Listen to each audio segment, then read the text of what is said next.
Life is tough these days. It seems like it gets crazier by the minute, and you need a positive interruption from all that craziness. Welcome to the Midday Manna, emanating from Atlanta, Georgia, and broadcasting to the world. Giving you hope and help getting those dreams out of your heart and into your hands.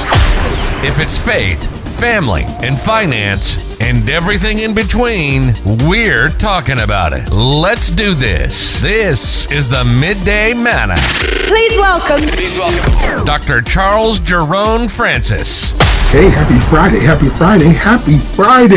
and welcome to Midday Manna. I'm Dr. Charles Jerone Francis II, your host, and I'm so glad you decided to join me. I pastor an aggregation called The Creative Experience, full of singers, dancers, artists, models, chefs, you name it, business owners, all coming together to learn more about themselves and a bigger, better version of the God that we serve. All right, before we get started today, would you do me a favor and go ahead and hit that like button, hit that share button so that we can get into this wonderful algorithm.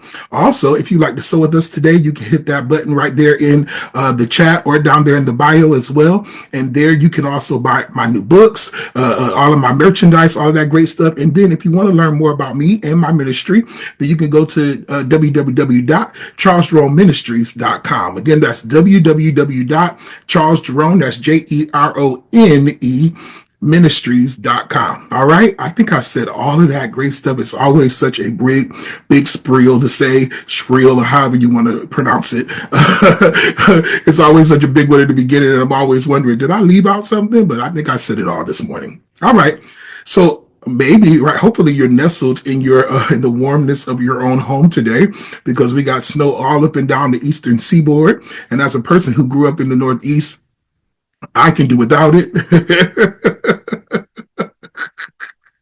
I've gotten used to being a Southerner now, so I don't really enjoy cold weather anymore. But I can do without it. But for those of you who have been wanting snow, have never lived in snow, just need it right now, I pray that you're enjoying that. But I'm going to enjoy it from the comfort and the warmth of a home. Amen. Praise the Lord.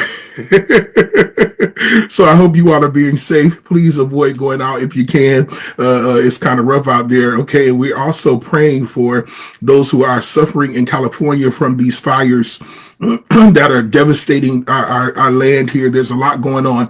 And so we are in prayer. As a matter of fact, what leads me to this is that we've been in 40 days of prayer and flow. If you'd like more information about that, or you want to be a part of that, just go right ahead, hit that link right there and contact me. And if you contact me, I'll send you the link to be a part of that. We've been in 40 days of prayer and flow every morning at 6 a.m. and God has been meeting us in an astronomical way. It's been a magnanimous time together with the saints of God. And I want you to be a part of that if you would like to. All right. Today, I ran across this Buddhist quote, and it said, pain is certain, but suffering is optional.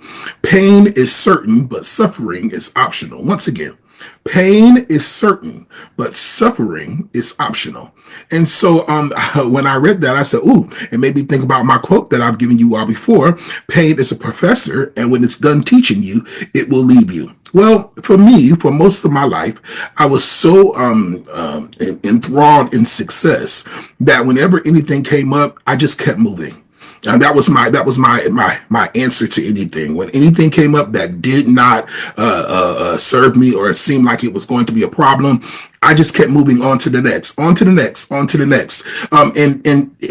for me at that moment, some would say, well, you've had great success in the early part of your life. And that's very true. I've had a lifetime of success before the age of 35. God has been really good to me. But the truth of the matter is that led me to almost a midlife breakdown.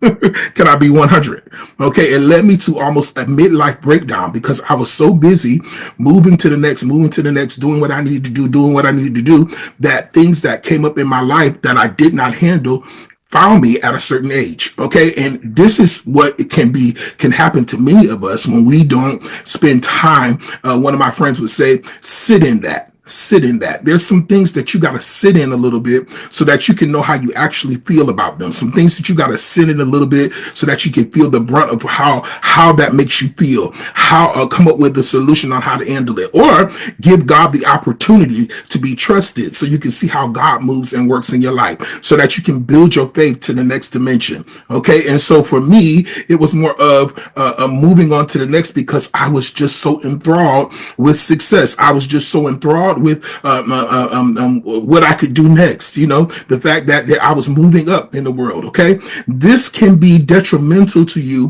when you do not stop and kind of like smell the roses. When you do not, how about this? When you are so caught up in destination that you miss the opportunity for journey. I've said this a billion times. Growing up, my grandmother would take us to every church convention that we had in our organization. We went to every single one of those. And it didn't matter if we were taking the plane or if we were driving. We went to every single convention, okay? And one of the things that me and my cousin had the opportunity, I'm so grateful for it because we've traveled the length and the breadth of this country. Me and my cousin, same age as me, we were kind of raised as brothers. And we would go on these trips. And one of the things we would do is we had the concept of, are we there yet? It was kind of like every couple of hours, you like, how close are we? When we gonna be there? Like, you know, and my grandmother would say to us, boys, sit back and be quiet and relax and enjoy the trip. And most times for many of us, it is kind of hard for us to enjoy the trip because we're so focused on the ending. We're so focused on where we want to be or what the ending result is of a thing. But we have to get to the point that we enjoy this journey. It's in the journey, number one, that you learn. It's in the journey that you grow. It's in the journey that you build your muscles. Could it be that your journey is preparing you for the ending thing that you asked for? And most times we don't understand that there's nothing in our lives at this point that's prepared for the ending result that we ask for. Of course, you're asking for one thing, but there are so many components to the one thing that you're asking for, and God is giving you an opportunity through taking you through a journey so that you can learn and grow and get these different points that you need to get you prepared for the ending. Okay, there are many things that I've asked for the end, and as I get older, especially in my 40s, I'm learning, oh my God, I'm still not prepared for what I asked for. And it is a mature person who can say, you know what, I may not be as prepared as I thought I was. I may not be as astute as I think I am to get what I'm asking for. And it is such a great blessing to be able to go through life through that journey and realize that you're not as prepared as you think you were. It saves you from embarrassment. It saves you from disappointment. It saves you from all kinds of things. Okay, and so a lot of times we're asking, but we're asking amiss because what we really don't understand is that what we're asking for is not necessarily getting us to that ending. It's actually producing a process in the inside of us to prepare us for that ending. Okay, I say it like this all the time. Prophecy doesn't necessarily just produce promise. Prophecy produces process. Okay. And once you get in that process, it's that process that's going to produce that promise. Oh, that's so good. And I need you to hear it. And even though I've said it a billion times, it's worth repeating. Okay. That prophecy is going to push you into process. That process is going to push you into promise. Okay. And promise knows when you have endured process. Okay. This is why pain is certain.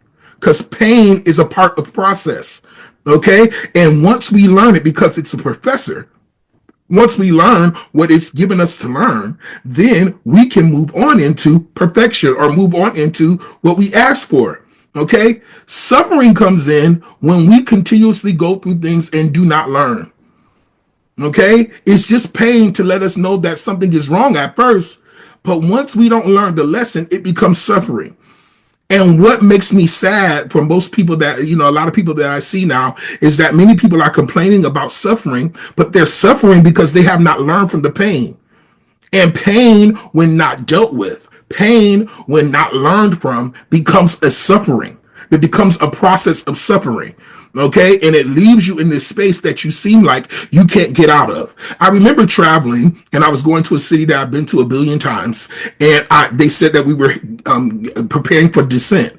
And when we got ready to descend, it seems like it wasn't happening. It had been over 30 minutes. And I'm looking out the window and I could see the same things in the city that I know, verbatim, because I've been there a billion times. And it seemed like we were going in a circle. They got on, the pilot got on and he said, we're in a holding pattern because they're not ready for us to land. Could it be that this suffering that you're dealing with is a holding pattern because you have not prepared yourself to land? Yes, you want to land at a certain place, but you have to prepare yourself for that landing. Okay, if you want to relieve the suffering, then you got to learn the lesson. Okay, and it's imperative that we don't just rush through things. We don't just say, "Oh, I'm gonna," and it's over. I'm moving up. No, there's a lesson to be learned from what you went through, so that you don't have to revisit it ever again. Let me say that again. There's a lesson to be learned from what you've gone through, so that you don't have to revisit it ever again. And I don't know about you, but there's been some things that I have gone through that I don't ever.